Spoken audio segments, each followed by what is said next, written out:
This is In the Middle with Josh and Sarah Siders. We get it. You're probably going through something that's asking you to dig deep, think differently, and hold on against the odds. So these are our thoughts about starting new things, shutting some things down, and being with you, right there in the middle. Welcome back to the In the Middle podcast, the podcast for those of us who haven't arrived yet. I'm Sarah. I'm Josh. It's good to have you here. And we are back. It is the official last day of school, first day of summer. So we are kicking it off, and it's been a long month, hasn't it? Yeah. It feels quick though. I don't know. Yeah. Maybe quick and long. Yes. I don't know. There's been a lot. As we all know, May is full of all of these months. And as we've talked about, we were saying goodbye to elementary school, saying goodbye to middle school, and it was really sweet. We've had some really lovely times. Yeah. Got to walk our former fifth grader, to school for the last time today, and it felt like really complete. Like this was it was a really good ending. So hopefully if you're out there celebrating end of school year, that it feels good to you as well.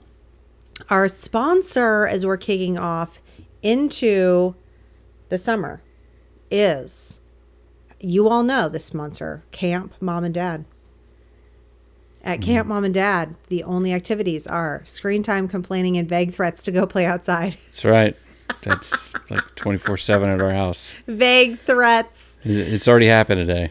You know, and this is what this is absolutely leaning into what we're talking about this summer. But yes, Camp Mom and Dad, we're not here at Camp Mom and Dad to just schedule you into oblivion. And we're also not here to cure all of your boredom, are we? Right. That's right. So, how many times do I have to say, it's a work day for me? Right. They're like, at noon. What can we go get pizza? It's like, work. It is a work day. Oh my gosh, it's true. Yes, they're definitely seeing things from their perspective. So thanks to Camp Mom and Dad for sponsoring this summer and every summer forever. We're getting into that. And that is our topic today, actually. The summer. How summers have changed, and in general, how parenting, and to a degree, it's summers are kind of reflecting our view of parenting and how parenting has changed. That's right. Yeah. Over the years. Yeah. And so there have been some, over the last 40 years, I would say, and it's interesting because there's been more involved parenting, right? Like we're learning more about brains and child development and attachment. And with that has come a little bit more, I don't know if it's helicopter parenting, but we're trying to figure out how we want to parent. Right. Right. Because when we were growing up, we had Dr. Spock, I think. Sure. He was like the parenting guy, and there was James Dobson, if you were Christian, and that was kind of it. And maybe there was I don't know, somebody named Ruth, Dr. Ruth. Does that sound right? I think she was a radio sex therapist. So I think that's how the children got here. I think that's a little different. Yeah. Oops. Anyways, so there was a very small handful of people out there helping with parenting. And interestingly enough, there was a lot of freedom, quite a bit. I mean, not completely, but there's a lot of freedom with the 1980s and even in the 70s, 80s, 90s childhood. Yeah. And then there was this kind of shift that started to happen where we're starting to get more involved. We're worried about our kids' locations. We have technology to identify them. And our parenting style starts to shift. And I think we get screens. There's so many different variables, And so I think it's what made those summers and, kind of parenting styles, what was the good part about them? What was the great part about a 1980s summer? I don't know if you have what do you think? Any memories that come to mind. Sure. I remember I have some memories of, I don't know, maybe you'd say it little dangerous things, but there was this crew of kids that would ride around the neighborhood on bikes. And my parents, I would say we were actually pretty sheltered in things where, like, with media and stuff, we didn't watch a lot of TV, but we did get to kind of free range around in the forest behind our house or around the neighborhood.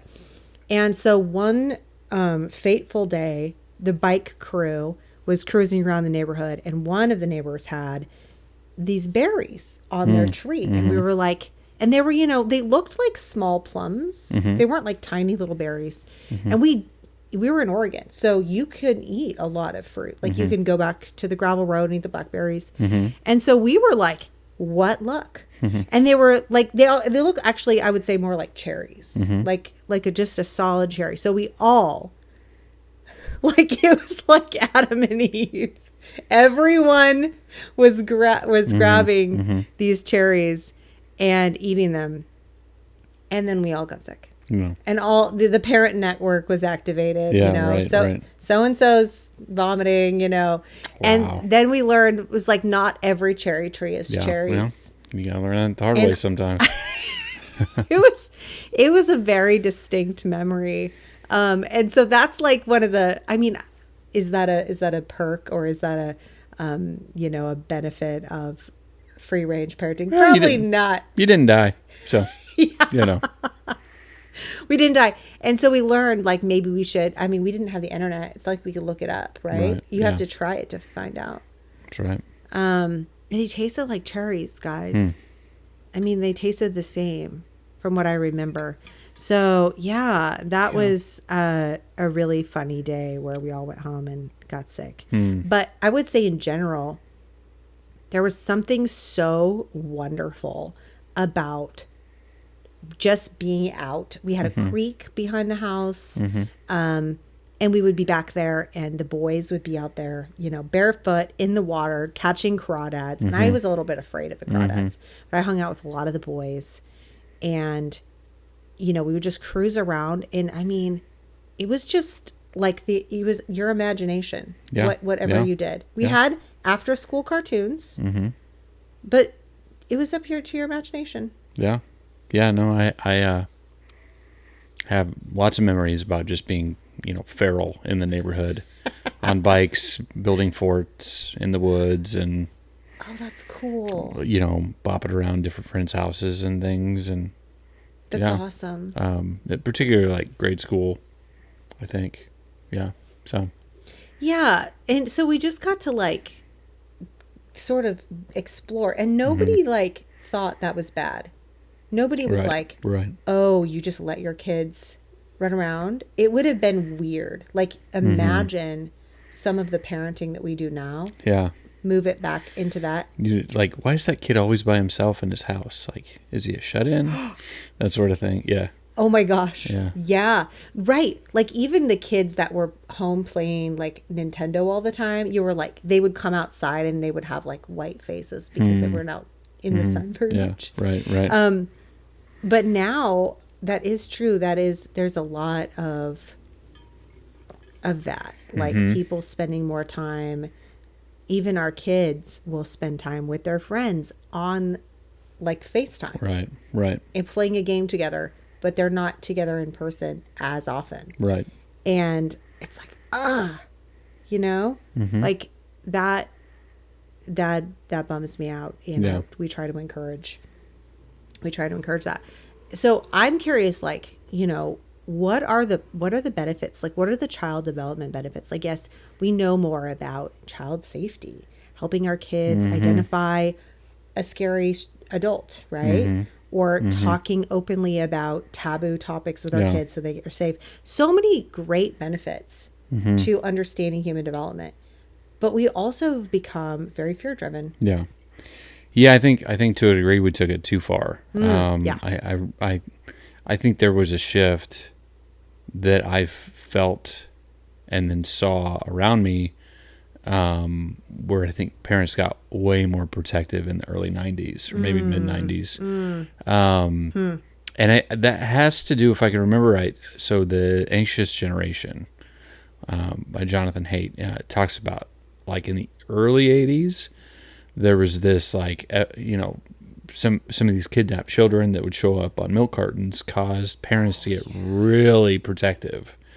And the research actually doesn't bear up like how it was so infrequent, but the fear that drove it kind of pervaded and became the conventional wisdom. And so I think a lot of parents put their kids on lockdown, and then I was talking to some friends last week. One of them asked, do you think video games had anything to do with it? Because we had cable TV, we had, after school cartoons, but then with some of that screen time, it might not have been a phone, but like with a game console and, wanting to play a game, you were tied by wires to that TV. And if you wanted to play together, you went over to each other's houses and you just stayed in a room and watched the screen. And that's what happened in the early mid 90s. And so I think it became, there started this shift of like overprotection and then gradual more screen entertainment. That sort of, TVs got bigger. Yeah, that sort of thing. True. TVs in bedrooms, like some of my friends have TVs in bedrooms. Yeah, in their bedrooms. Yeah. So that's an interesting, because this is before phones. Like I think people are like phones, they're bad, but it's like what put us in a position to not think anything of phones when they came. Right. And I think that's a really interesting transition that we were going through, because we had TVs and video games in the 80s, but there's this kind of cultural shift. I remember, I don't know if you would have read this. There was a book. This is the kind of stuff they give teen girls. It was like a young adult book about this girl who, if I'm remembering correctly, she was in this family and she sees her own face on a milk carton and is like, finds out she was like kidnapped. Oh, wow. Oh my gosh. And it was fiction. Oh my gosh. But that was in that era of everyone. And I remember being like, was I kidnapped? Right? Like, right. I look like my parents. Totally. Like, clearly not. No. But it was just like, it was introducing this idea of almost like, capitalizing on how people were afraid of that. Well, I didn't know about that. I don't know the exact year that 24/7 news hits, but you get it on just over and over and over and over again. You get play by play of things going on that are bad, because bad news is what sells. Yes. So I think there was a lot of things coming together, and people just kind of, I talk about this a little bit in different talks I've given, but it used to be, if you drive in the old part of town, bungalows with big porches. Yeah. Right? Yeah. Yes. And there became this shift of like garages got bigger. Yeah. Porches got smaller and backyards got bigger with taller fences. It's so true. People deck out their backyards. Yeah, and totally. hang out in them. Totally. Yeah. And so there's this cultural shift, 50, 60 years probably in the making, of like people getting more like, my home is my safe place. And like I can, a lot of people can pull out of the driveway, pull out of their garage, pull out of their driveway, drive to work, do errands, come back to work, pull in the garage, and never say hi to anybody that lives, close to them. Yeah. So I think people just got, it's not introverted. I'm introverted. Yeah. It's like, it's not healthy. It's like social isolation. Yeah, totally. Yeah. And then you throw screens on top of that. Right. Right. So it's like the architecture supports it. The technology supports it. Yeah. And then you have people being afraid of kids being out. So then it's like, if kids are out just running around the neighborhood, at these different points over the last 20 years, people are like, why is that parent allowing? Right? Whereas 40 years ago when we were growing up, it would have been like, why is that kid always inside? Now it's like, or, recently, why is that kid running There's around? A kid walking down the sidewalk by himself. Right. Somebody call somebody. Yeah. Right. He must be neglected. Yes. Somebody, that poor kid. Oh my gosh. They probably don't have anybody look after them. Right. And I think that I don't see that as much in our neighborhood, I feel like the conversations that we've been having, and you had with a couple friends that I've had, is like a lot of us millennials and Gen Xers are kind of like, wait, what? We want to, if our kids are young enough, like some of your friends, their kids are in, I guess, all in their early 20s. Mm-hmm. But if your kids are young enough, you're like, I want to reclaim my 80s childhood. Right. Like without the, so there was certain like lack of awareness, I would say. Sure. It's almost like, how do you do a hybrid of, I know where my kid is trained to spot scary people and respond to stuff, and they have freedom. Right. Yeah. I think that's what we're trying to create. Absolutely. Yeah. Yeah. So like, why, like, I think what's the value of this is partly like, why does this matter? Like, why do kids need that? I'll tell you one big reason. Yeah. Because of the low emotional regulation. So when kids play with each other and they don't have an adult present, they have to figure it out. They have to figure out how to de-escalate. They have to figure out how to get along. They have to figure out how to work through their issues. That's so good. And I think I feel the tendency to like police my kids or like referee between my kids. And what they need is good tools to work it out. Yeah. Not for me to break it up. Right. Yeah. And you still have to break it up. Yeah. And not to just throw them out there with no tools to just work it out with their fists or something like that. Yeah. It's like, no, we need to do some breath work. Like we've taught, our kids from young ages, like take a deep breath, count backwards from 5, whatever it is. Yes. Daniel Tiger wisdom. There you go. That's right. Really appreciate that. And so when kids aren't playing on the playground, with phones put away, right? Yes. They're not having those same interactions, and they're not getting the emotional intelligence, and it only compounds the issue of them feeling isolated and alone, and drives them further to phones as an escape, right? You feel that, right? You're bored, like in the grocery line or wherever, and it's like, well, I'm gonna pull out my phone and look. I'm understimulated, and so we have had a hybrid adulthood, like. We came of age without phones and screens, and then we got them. Well, this generation, Gen Z, Gen Alpha, they're growing up without experience. Right. And so it is really important, I think, to figure out like there were some good things from our childhood, and there are some good things that we can add to it as well. And how do we do that? Because again, the whole goal is like raising well-functioning adults that can contribute and add value to society, and lots of other things. But when they're addicted to screens and just in homes and don't know what to do with themselves when they're bored, and then they just get in bickering matches because they don't have the emotional tools to interact well. That's bad. Yes, that's bad. I mean, those, like, talk about implications for life and the need, like that is such a good point about screens. And I think that point has been, backed by research, and is part of the conversation now is the emotional regulation piece, which I don't think we really understood that when we were like, oh, here is an iPad, you can watch something. It felt like, I don't know. I mean, as long as there were safeguards, it didn't feel like a problem. Right. But it was like, oh, this is now becoming a babysitter, and this screen does not interact with you. Right. It doesn't need something from you. In the same way that, and this is a rabbit trail we won't go down, but an AI can't be your friend. Why? Because it doesn't need anything from you. I'm telling you what. Let me just go down for a minute. Okay. The whole, like, Mark Zuckerberg talking about how humans need 15 friends, and on average they have demand for friends. Yeah.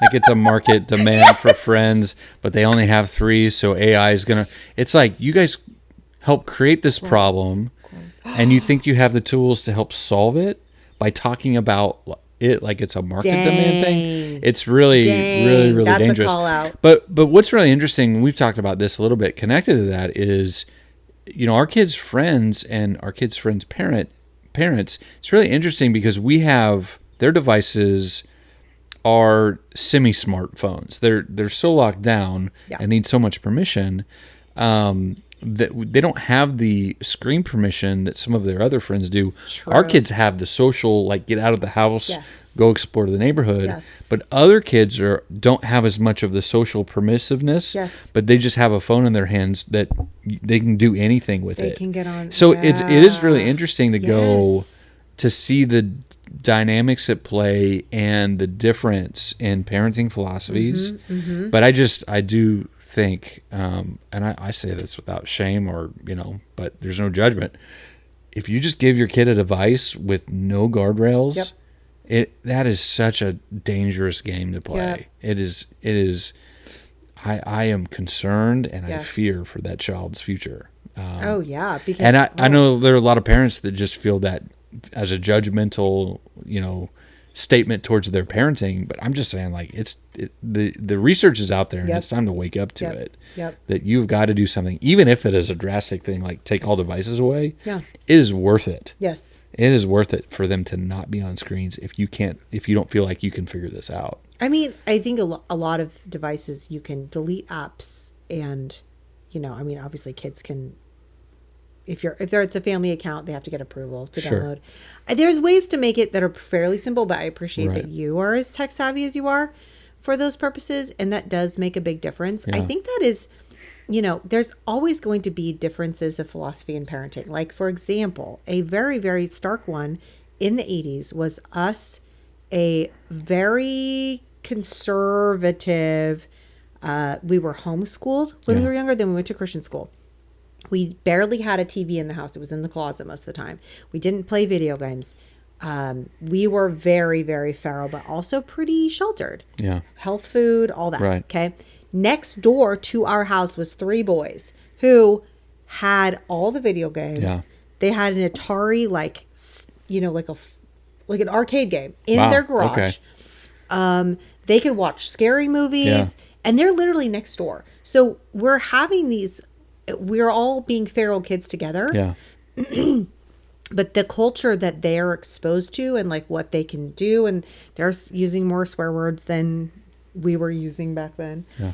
And all of that, they're like crashing up against us. And I think there's always going to be those cultural collisions that we have. And now I think one of the big cultural collisions is, still somewhat screen related or access related. But like you were saying, we're giving more external freedom, like free range, and less digital freedom. And some of the kids that have more digital freedom and less external, what are going to be the implications of that long term? I don't know, but I like our choices. Here's my guess.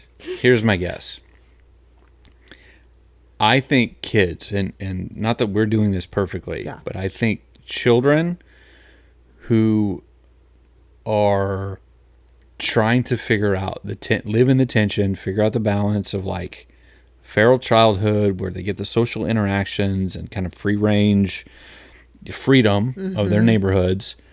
I think they're going to actually have a leg up on the kids that are addicted to screens and can't emotionally regulate. I just, the Gen Z generation that can't make eye contact, that doesn't know how to, have good interactions with other people around them. It's actually going to set them back quite a bit in the workplace. That's education. Wow, yeah. Just getting your first job. Yeah. Not having your parents have to step in and rescue you, that sort of thing. Like some of the things that we're doing is, we go to a restaurant. John orders the tacos for us. I give him the order. You talk to the server. Yeah. Right? Yeah. At church the other day, someone came up and said, "Hey, James, how's it going?" James is like, he's looking at his drink, fine. And I'm like, "Okay, James, so you make eye contact and then ask, how are you doing? What's something exciting that you're working on right now?" Yeah. Just having, and this woman's quite a bit older. Yeah. And so it's definitely not a peer. He's fine with peers, but it's the adults where it's like, I want his confidence to be there, that he can hold a conversation, ask good questions, and have his attention be held by that conversation. I think when we do, and it takes like, that'll exist on this, like our phones are away when we're in public. Right. John, your phone when we're out to dinner is in your hip pack or in your pocket. James, and John understand no phones at church that are out. We're here to serve. We're here to worship, that sort of thing. And so if they had phones out, it would be a losing battle. We've had that occasionally. We absolutely. We've kind of stumbled into, gosh, we got to do this better. But those are just things that I want. They're life skills that I want them to have, to be able to advocate for themselves. You do a good job with that at school, or prepping them to be in the workplace, that sort of thing. Having the confidence of like, I can go talk to my boss. I can ask for a day off. Yes. I can say, you scheduled me when you said you wouldn't, that sort of thing. And I don't have to be the referee. Because they have those social skills. That's a losing battle if they're addicted to screens and don't gain those. Yeah. No, that's so true, because of the dopamine. Oh, absolutely. That are happening. You feel like you're fighting an addict because you are. And I'll say that reminds me of one thing. Also, I don't think there's creativity without boredom. Totally. Right? Okay. I think that's the other thing. To actually add value and to create something that hasn't been created. Actually requires that you don't have just inspiration, although I think that's good. It's like, I have an idea. I'm going to go draw this picture or, do this thing. It's actually like when our kids, it happened today. James had a half day of school. John was out of school today. They're both bored. Like, Dad, I don't know. I'm kind of bored. I'm like, good. That's a good problem to have. Because it breaks up with the dopamine, right? That dopamine addiction. But it also creates room for like, okay, so what can you do that's entertaining? What can you do? Do you want to draw? Do you want to write? Do you want to read a book? Do you want, and so I think that the idea of like, we're big on creating value. Like, how can you help us, the house, that sort of thing. Yes. John wanted to help him do something. I said, I need you to do the dishes then, to add value to the house, to like tit for tat, that sort of thing. And so I think that's really important too. And if they were just sitting down, now they because like Spotify has videos now and all this stuff. So they kind of, can I have time for Spotify? And I'm thinking, it's music and it's actually video. So they'll, they're kids. They're still going to test those boundaries. I'm not even mad about it. I'm just like, you did it again. That's okay. We're raising leaders here, which means they're not going to fit. They fight they're the not power. Cookie cutters, So anyway, that's what I say, like creativity, how to add value. And that just does not happen without moments of like, I'm bored. What should I do? Yeah. We talk about that phrase, creators, not consumers. Yeah. And I think that's the thing, is like the creator economy needs consumers, but you can still be a creator, and you can be a creator that doesn't have to be like create a net value. Like someone who's like selling, merch is just adding like, more stuff into the world. But it's like, no, be a creator, like add value, like you said. It's like, I was telling John the other day, you can work at McDonald's. I have a problem with that. But do you want to flip the burgers or do you want to own the franchise? Yeah. There's a big difference with work ethic, with your level of responsibility. Yeah, absolutely. And so that's how we're trying to push them to think. And I just think like, if they're addicted to screens and they don't get the chance to have the 1980s, 1990s childhood, it's going to do them a disservice that they'll have to unlearn. They'll spend decades unlearning. I feel like we're unlearning it, and we got social media 20 years ago. We got phones. Oh, it's so new. 12 it's years still ago. so new. So it hijacks our brains too. Yeah. And we're like, oh, wait, what? Like, well, yeah, the reality is there are masters and PhD level geniuses that sit in Silicon Valley and figure out ways to make it more addictive. And their whole existence, their whole livelihood is based on how addictive they can make it for consumers. So thinking that a 12-year-old has the tools to limit himself or herself is just, that's la la land. No, honestly. it's so true, because we have language for this, and we can set screen time lists for ourselves, and we can do all this, and we're still getting hijacked by the algorithms and by the system. So, Well, I think those are the ones. can I take this and shift over then? Yeah. You know, screens, bad. I mean, so right? ish. So what do we do? Like, what are the things that you appreciate that we're doing? Yeah. We've mentioned push them outside and do things non-screen related, so they have what Jonathan Haidt calls a free range childhood. Free range, right? like my chicken egg, like my kids. What are those things that you like would suggest for people? And that we've even done. Yeah.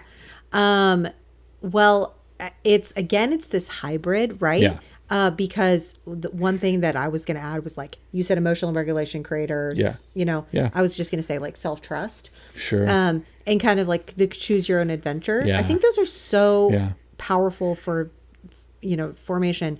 And so it's funny, but like having a form of transportation is actually a really simple thing. Like one of the things that has helped our kids get out of the house and around the neighborhood, they have friends that live maybe a mile away or whatever, and they have a scooter or they have a bike, right? So sometimes they're trying to air up their bike, and there's like a logistical thing, like, oh, I need a tire.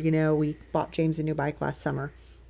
But those kinds of things, having a form of transportation, that bike or that scooter is that first,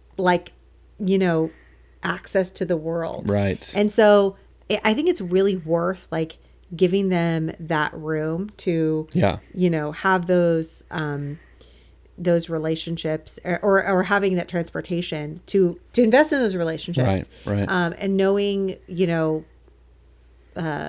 like where they are. So that's for me is the hybrid. They have maybe a watch or a phone that's on them, and maybe a friend lives a certain distance away, so we're helping them navigate to that friend's house, or like here's how you use maps to get home and get there, if they're going somewhere that we don't know about or whatever, that they're checking in. And then these sort of like hotspot, like approved locations, right? So it's like in the summer, last year we had a fun feral summer. Yes. It was like the friend's house across the field, and the park, the pool, the convenience store. That's right. And then it was like, all the list of the friends, right? And they would go to each other's houses. They'd be here, they'd be there, they'd be at so-and-so's. And it was so much fun because that was the cool thing that I think us millennial and Gen X parents want, is we want to be able to look at our phone and be like, there's my kid. That's right. We know where they are. They're, the parents, we've met the parents, or we've had some kind of a connection, and we have this little network. And it's not like everyone, maybe I've talked to the parents on text, and maybe I don't know them, or maybe we're not even friends, but there's just a little bit of contact there. Right. And so that has felt like a way to give them like that freedom and meet some of those, like, you want emotional regulation through interaction and conflict. That's right. You need to go out there and be a little bit bored and create something. Right. So do something a little wild. Choose your own adventure. Learn how to trust yourself. I think you can still have those experiences and those foundations with a little bit of freedom and trust. So I do think like having some transportation, yes, go walk or run, but a little bit of transportation and then some approved locations or two that come to mind for me. Yeah. Right away. What would you say that you've enjoyed about? Really similar. I think it's like being able to just drop them off places for a while too. Yes. Like so that they can just be there, and maybe their friends are there, maybe they're not. Like there's a rec center that they can also bike to, but sometimes we'll take them over there and they can play basketball or pickleball. Sometimes their friends are there. Sometimes they leave early and they have to figure out what to do. You've taken them to like Aggieville. Like, hey, we have this meeting over here. Here's $10.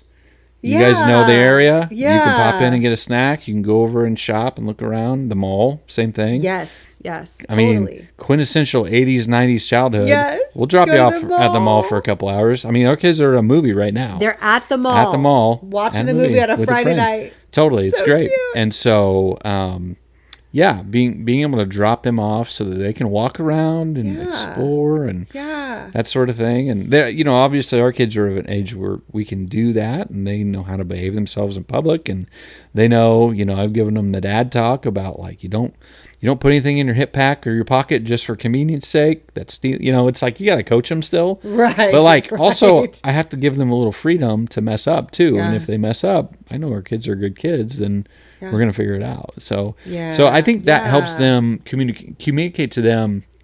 I'm going to help you push your boundaries a little bit. And I'm going to trust you. Yes. Gonna give you money on your card, and you can spend that, and I'm not gonna give you any more, so you have to budget. When you're out of $10, you're out of it. So it's just stuff like that about like it. I want to give freedom when they've earned the trust. Yeah. And not think like I have to keep them safe. Like that is my job, but it also is like to build their courage and confidence to face the world. Yes. Otherwise, they're not going to be equipped when they're out from under my care. And I don't want to raise sons like that. I want to raise sons that actually know how to like protect themselves and other people too. Like can watch out, and they can, like you're saying, like look for danger and things like that. Right. How are they going to do that if I'm always watching over them? So I want to push their boundaries a little bit, give them permission, build up their trust, have debriefs when it's necessary. But cheer them on and say, "Man, was that so much fun or what?" So that's what I would say. Like times where it's similar to like being kind of free range in the neighborhood, being free range other places where I know it's going to be safe for them to like be out on their own a little bit. Yeah. Those places that have I don't know if I call it a third place, but kind of, like right. where there's like a lot of different kinds of things they could do within a certain space, and there's some shared behavioral expectations, right? Like we talked about mall rules at church, right? Like it's a public place, smoke, you could, like, we wouldn't say smoke, our kids smoke, but like if you have to smoke, you smoke outside, or like don't swear too loud, or don't be, don't do these. It's like there's shared expectations, and like that's good for kids to learn those social behaviors. Like, I can't run through here. This is how, you're not saying go smoke and swear outside. Like you're saying, right. Understand the expectations of the space that you exist in. Yes. And there's going to be other people who aren't your parents and aren't your friends' parents who are enforcing that, right? Right. Like if you're running through the mall, there's going to be the mall security or another person who's going to be like, "Hey, stop that." That's right. And like, that's good. Right. And so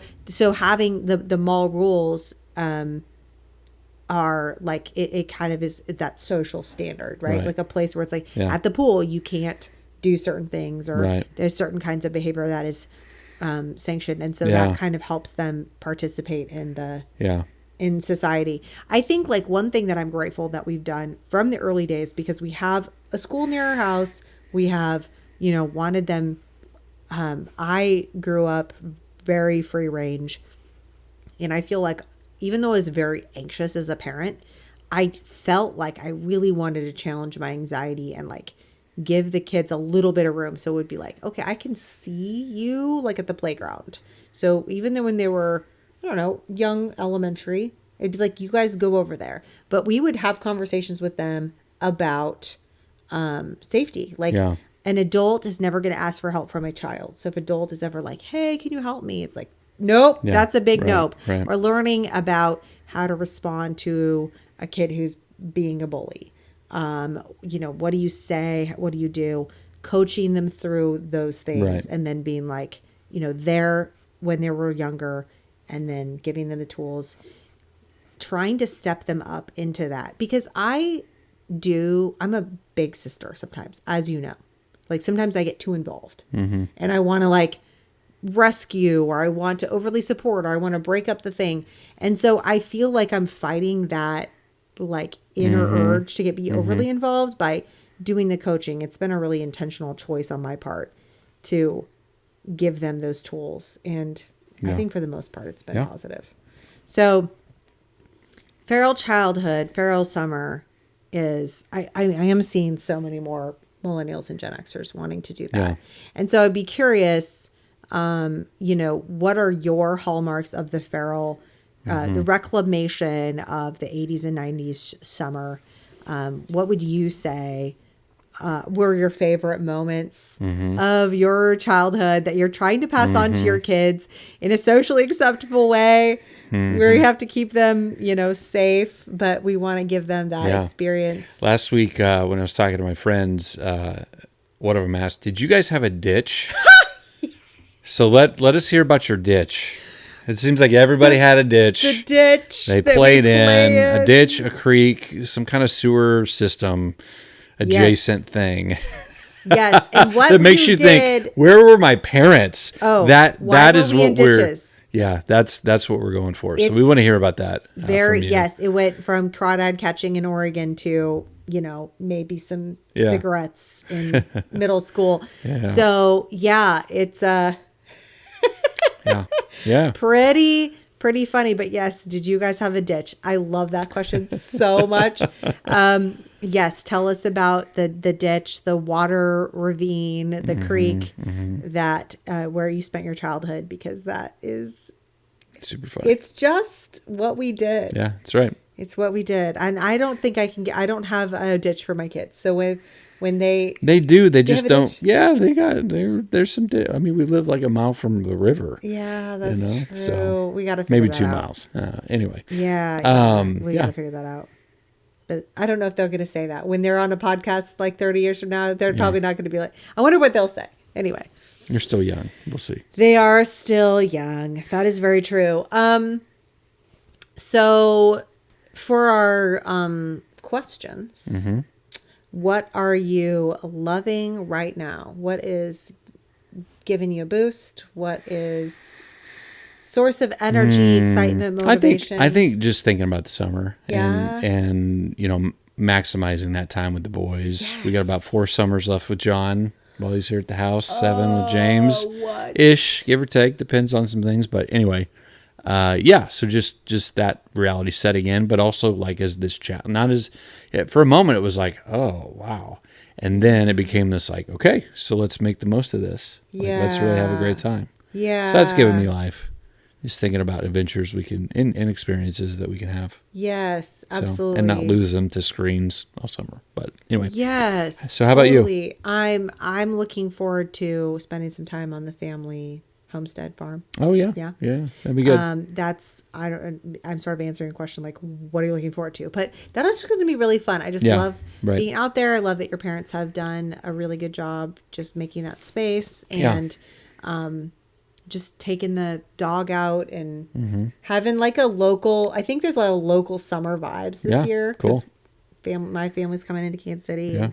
So it's going to be a little bit more, provincial. Yeah. But that's good. It's good. It'll be really good. What are you reading, watching, or listening to? I've nothing new in particular. Gosh, is there anything sticking out right now? No, I just really haven't. I mean, I've read some articles. There's a David Brooks article. Yeah, you were talking about New York Times today. That was good. Yeah. So, I mean, but nothing in particular. Yeah. Yeah, that's my answer. It's weak sauce, but no, it's all right. Sometimes that's like that. I was thinking about this earlier today. I have been a little curious about the Substack called Fresh Hell by Tina Brown, who used to write for Vanity Fair, I believe. She was like an editor, and she was kind of like making that whole world seem really glam and fun. And so she talks a lot about her, connections and stuff like that. But she also does these takes on the news, and her writing almost sounds like she's just talking, which is kind of cool. And she has these hot takes on pop culture, and I'm like, I have hot takes on pop culture. Somebody needs to, I need to figure out where to put all of that. So yes, Fresh Hell from Tina Brown. So funny. So yes, I am reading that and revisiting The Art of Gathering and kind of trying to dive into that deeper. There's more there. There's so much good stuff there. Yeah. Good. So yeah. So that's what we're doing. And we're going to be making our summer plan here, like laying things out for the summer. I specifically just want to give a shout out to my 90-day sprint that I'll be doing this summer with women who are interested in focusing on 1 or 2 goals that they're just like, I'm not doing this. I want to do it. I need some accountability. I need to tell somebody about my progress and, get a kick in the butt when I'm behind or stalled out. So I'll be starting that June 1st. And if you're interested in that, you can see that info on my Facebook or Instagram at Sarah Siders. So check that out. Okay. That's all we've got for our kickoff to summer / end of school year wrap up. So thanks for being here with us as we attempt to relive in the best way possible. That's right. Yeah. Our 80s and 90s childhoods through our kids. So we will be back here next week. And so until then, have a great summer. Yep. See you then. This is the In the Middle podcast with Josh and Sarah Siders. Visit inthemiddlecoaching.co for other resources, courses, and helpful tools.